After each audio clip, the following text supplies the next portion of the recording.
Good day mga Lods, and welcome ulit sa panibagong video natin. And today mag-unbox tayo ng Black & Decker Dustbuster 16.2 WH lithium 1.5 AH 10.8 volts. So ito yung box. Yan. Sa gilid. Yan. Ayan. Dustbuster. Ayan. Wala.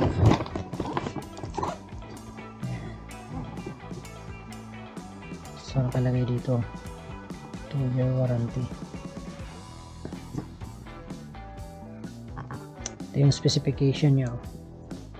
Volts 10.8 volts, amp hours 1.5, watt hours 16.2, air watt 200 EW, runtime 10 minutes, bowel capacity 500 ml, ang weight 0.9 kg, replacement filter VPF30-XJ. Yan. So, unbox natin to. So, nabili namin to sa Sako World, Daharan. Kalimutan ko na yung pricing to. Kung nabili namin to, ang nilagyan lang nila ng tape siguro. Chinik nila to kung anong laman. Hindi ko alam. Kasi lahat ng mga ganito doon sa Sako, naka-open na siya. Yan, so sa loob, ito yung loob. Karton. Tama ba ito pag-unbox to? Ito, manual.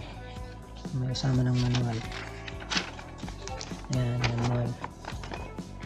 So nakalagay sa manual kung yung mga parts ng dustbuster. Yan ang mga instructions sa paano mag-install. Different languages din sa instructions. Yan, warranty. Yan. So, itong isang part, hindi ko alam kung ano to. Yung charger. Yan, charger. So, ang charger niya, diba? Ganun yung charger. Charger niya is Black & Decker input to 22 to 40 volts, 50 to 60 Hz, 100 mA. Output niya is 15 volts, 150 mA. May kasamang, hindi ko alam kung ano to. Siguro lalagyan to or sabitan. Yun o. Ayan. Ito na yun. Tapos wala nang laman yung karton. Yan. Manual. Naka-install na kaagad, ano? Naka-install na kaagad. So ito na yun. Ang adjustan niya. Yan. Para pang panlinis. Yan. Pwede ba rin itong tiklop?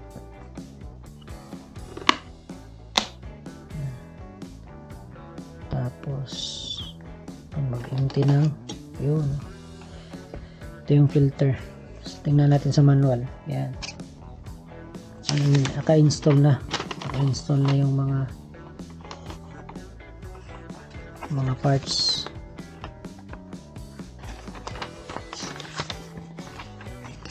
Siguro hindi na natin to isa-isahin to kasi medyo maraming parts to eh. Ayan o. 1 2 3 4 5 6 7 8 parts. So ito na yan.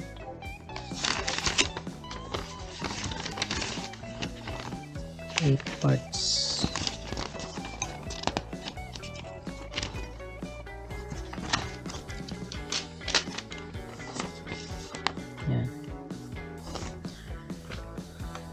So pagkabit,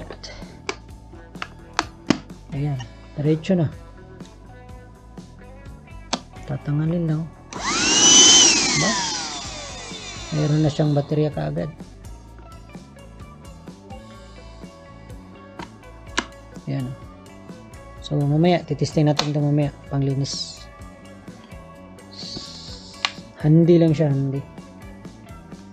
So pag i-charge natin to, dito lang charge. Ito yung pang switch on, switch off.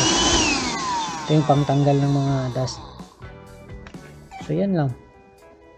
So yan lang po mga lods. At mamaya sa ibang video natin papakita natin. Try natin kung gaano siya kaganda or ka tibay magsipsip ng mga dumi. Alright, maraming salamat mga lods, and sa mga bago pa lang nakapanood ng video na to, hopefully I hope you will like my video and subscribe nyo rin ako sa YouTube channel, Pico channel. Maraming salamat and God bless po sa lahat.